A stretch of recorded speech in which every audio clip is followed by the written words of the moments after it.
سورۃ الزخرف کی آیت نمبر 84۔ الحمدللہ وکفی والسلام علی عبادہ الذین اصطفی، خصوصاً علی سید الرسل وخاتم الانبیاء وعلی آلہ واصحابہ الاتقیاء۔ اما بعد فاعوذ باللہ من الشیطان الرجیم، بسم اللہ الرحمن الرحیم۔ وهو الذی فی السماء الہ وفی الارض الہ وهو الحکیم العلیم۔ وتبارک الذی له ملک السماوات والارض وما بینہما وعنده علم الساعة وإليه ترجعون۔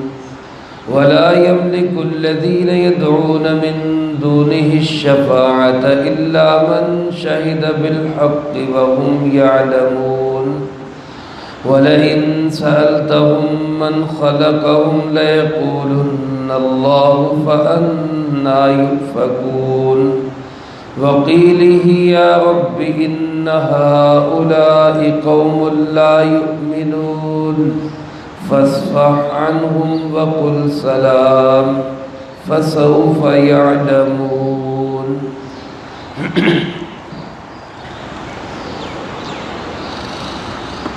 اس سورۃ زخرف کی آخری آیات ہیں۔ ان آیات مبارکہ میں اللہ رب العالمین نے اپنی توحید کا بھی ذکر کیا، اپنے بادشاہت اور پوری دنیا پہ اپنے ملک کا بھی ذکر کیا،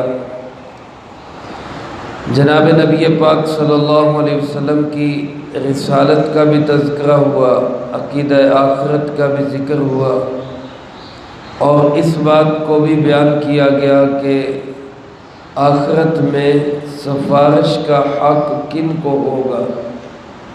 یہ ساری چیزیں اللہ پاک نے ان آیات مبارکہ میں بیان فرمائی۔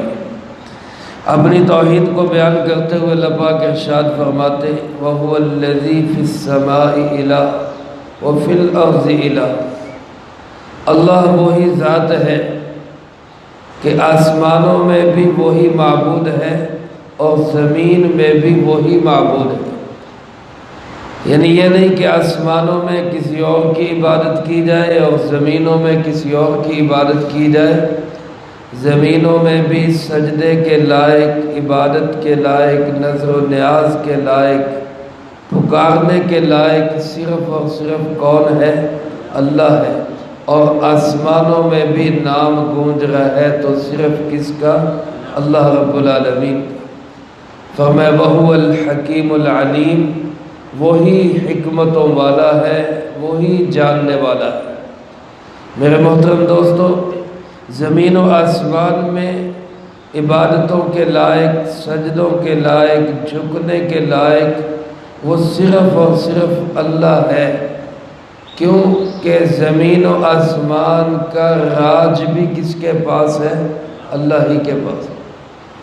فرمایا وَتَبَارَكَ الَّذِي، بڑا ہی برکت والا ہے وہ، تبارکہ بڑی برکتوں والا ہے وہ اللہ، لہو ملک السماوات والارض وما بینہما، جس کا راج ہے آسمانوں میں بھی، زمینوں میں بھی اور ان کے درمیان بھی۔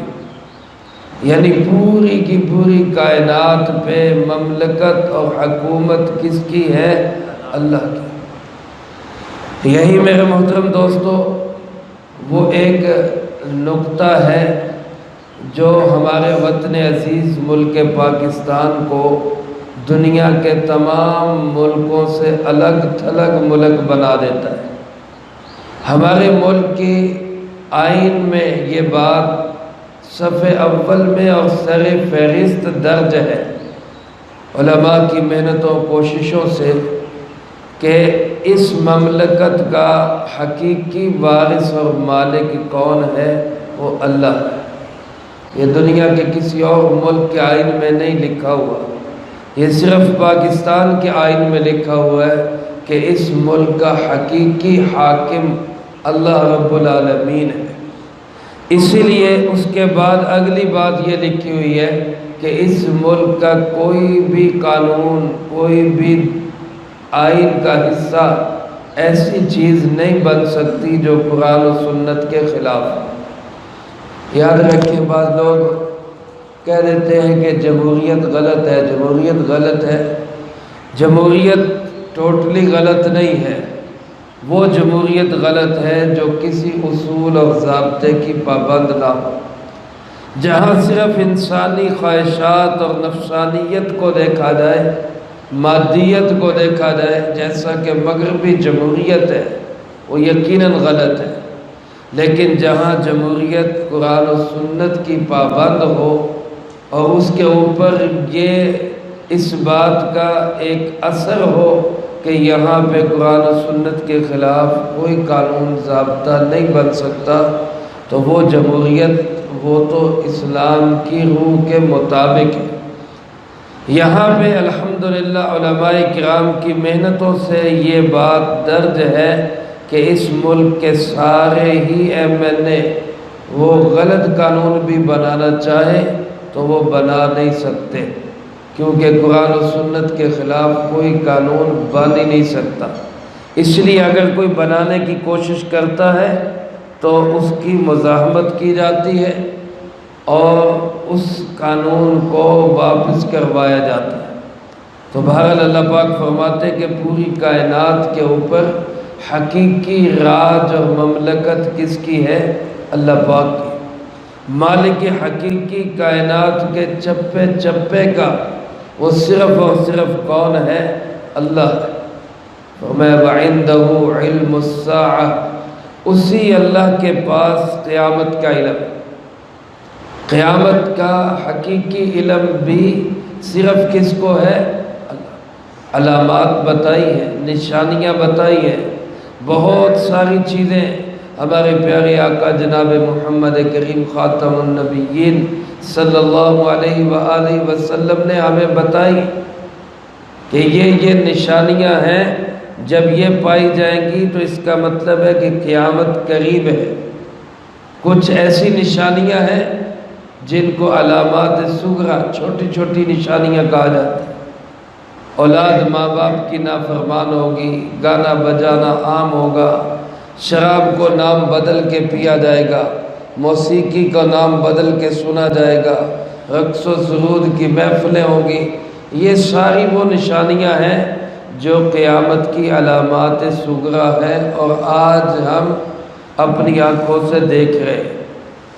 اور کچھ علامات کبریٰ ہیں، بڑی بڑی علامات۔ سورج کا مغرب سے نکلنا ہے، حضرت عیسیٰ علیہ السلام کا تشریف لانا ہے، اس سے پہلے دجال کا آنا ہے، اور اس سے پہلے امام مہدی کا ظہور ہے۔ یہ قیامت کی بڑی بڑی علامات ہیں۔ جب یہ ظاہر ہوں گی تو پھر سمجھے کہ قیامت بالکل نزدیک آ گئی۔ لیکن حقیقی علم کہ کب آئے گی، کس سال میں آئے گی، کس وقت آئے گی، یہ علم صرف اور صرف کس کے پاس ہے؟ اللہ کے پاس۔ فرمایا وَإِلَيْهِ تُرْجَعُونَ، اور اسی اللہ کے پاس سب کو واپس لوٹ کے جانا۔ دنیا کے اندر جتنے انسان آدم علیہ السلام سے سلسلہ شروع ہوا آج تک جتنے ہیں، قیامت تک جتنے آئیں گے، سدا کسی نے یہاں نہیں رہنا، سب نے واپس لوٹ کے کہاں جانا ہے؟ اللہ ہی کے پاس جانا ہے، اسی کے پاس جانا ہے۔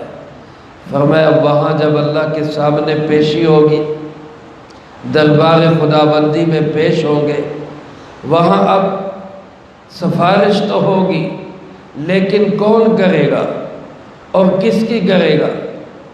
فرمایا وَلَا يَمْلِكُ الَّذِينَ يَدْعُونَ مِن دُونِهِ الشَّفَاعَةَ، جن کو یہ لوگ پکارتے ہیں یہ تو سفارش کا کوئی حق نہیں رکھیں گے۔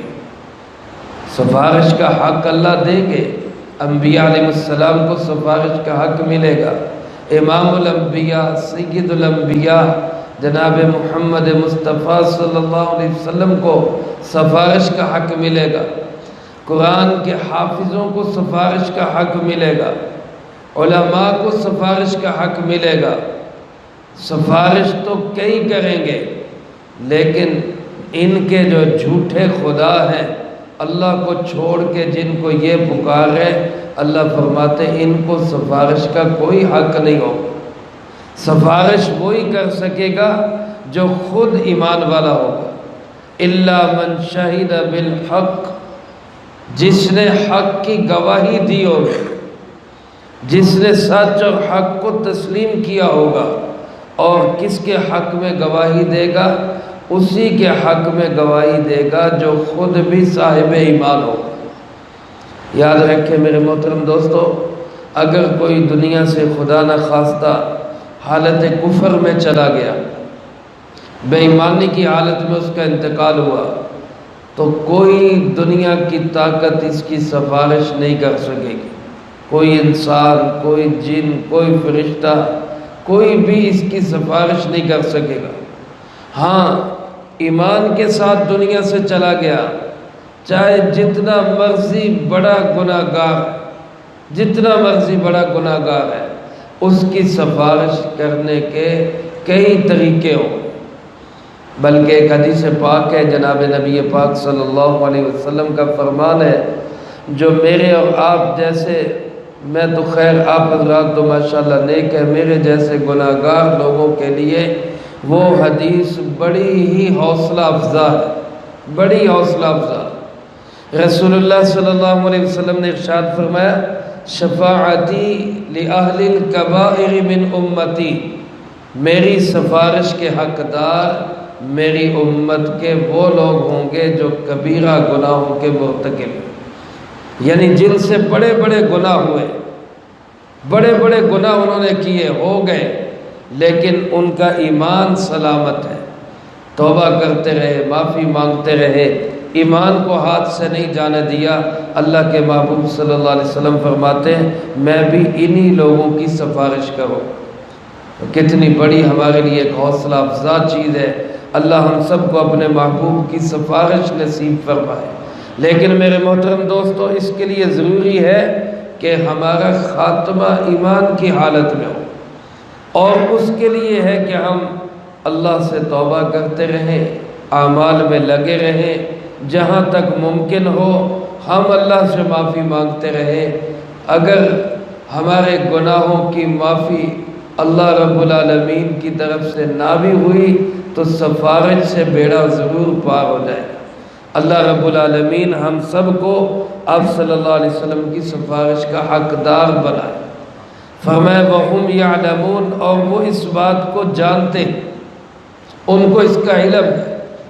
اللہ پاک ارشاد فرماتے وَلَئِن سَأَلْتَهُمْ، اگر آپ ان سے پوچھیں کہ من خلقہم، ان کو پیدا کس نے کیا ہے، اگر آپ ان سے سوال کریں کہ ان کو پیدا کس نے کیا، یہ سوال میرے دوستو آج بڑے سے بڑے مشرک سے کر لیں، کسی بت کے پجاری سے کر لیں، کسی سورج کو پوجا کرنے والے سے پوچھ لیں، کسی ستاروں اور درختوں کی پوجا کرنے والے سے پوچھ لیں، اللہ کو چھوڑ کے کسی اور کو خدا بنانے والے سے پوچھ لیں کہ اس کو پیدا کس نے کیا ہے، تو اس کا جواب کیا ہوگا؟ اللہ نے پیدا کیا۔ اس بار میں کوئی اختلاف نہیں کرتا، اس پہ سب متفق ہیں کہ پیدا کرنے والا کون ہے؟ اللہ ہے۔ فرمایا یہ عرب کے مشرک بھی یہی کہیں گے۔ اللہ پاک فرماتے میرے محبوب صلی اللہ علیہ وسلم آپ اگر ان سے سوال کریں ان کو کس نے پیدا کیا، تو ان کا جواب بھی یہی ہوگا کہ پیدا کرنے والا کون ہے؟ اللہ ہے۔ فرمایا جب یہ تسلیم کرتے ہیں تو فَأَنَّا يُؤْفَكُونَ، پھر عبادت میں یہ کہاں بہک جاتے ہیں؟ جب یہ مانتے ہیں کہ پیدا اللہ نے کیا ہے تو پھر عبادت کرنے کے لیے کہاں چلے جاتے ہیں؟ پھر کسی اور کے سامنے کیوں جھکتے ہیں؟ پھر کسی اور کے سامنے سجدے کیوں کرتے ہیں؟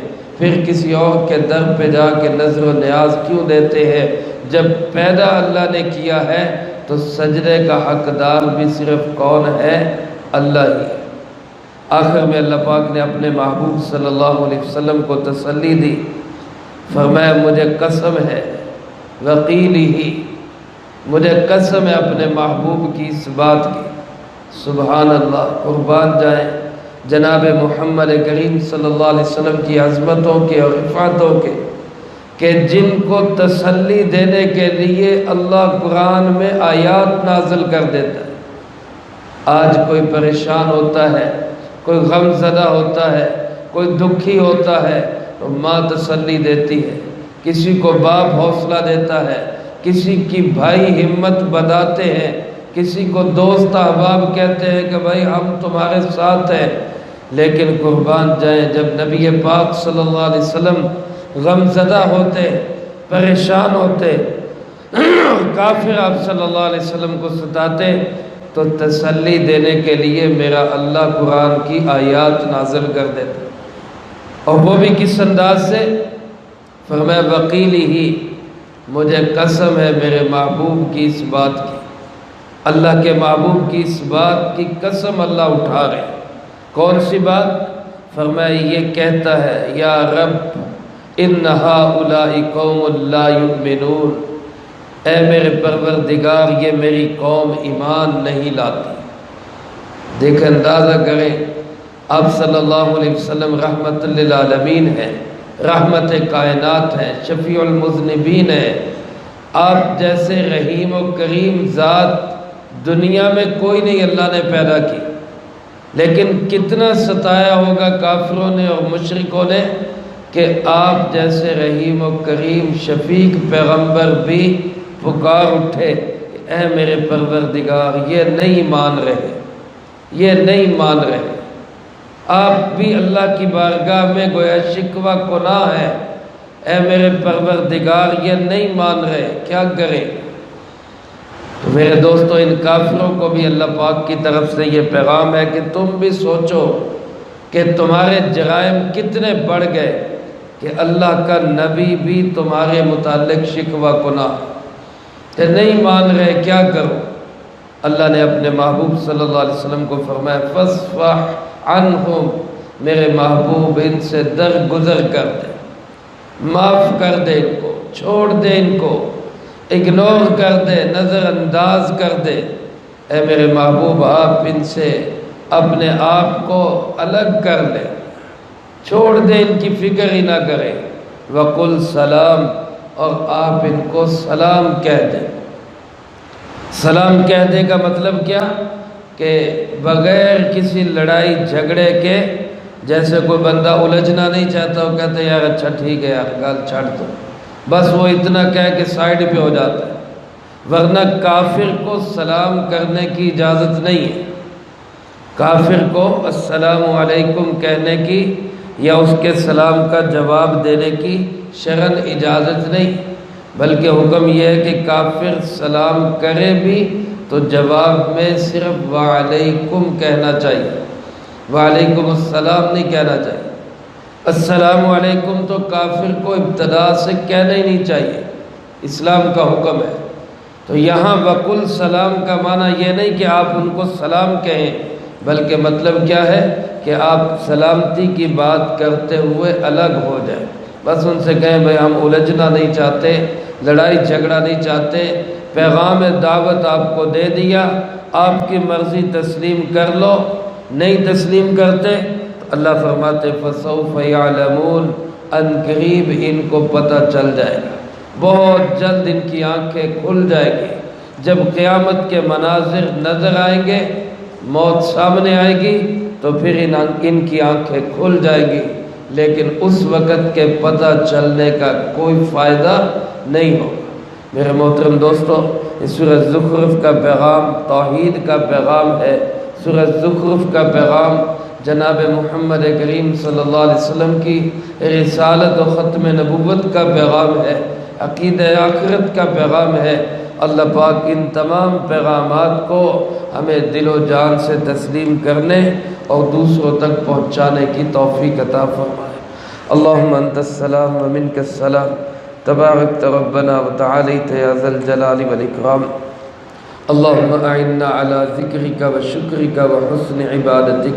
اللهم احسن عاقبتنا في الأمور كلها وأجرنا من خزي الدنيا وعذاب الآخرة. اللهم باقية كباقية الوليد. اللهم استر عوراتنا وآمن روعاتنا. اللهم إنا نجعلك في نحورهم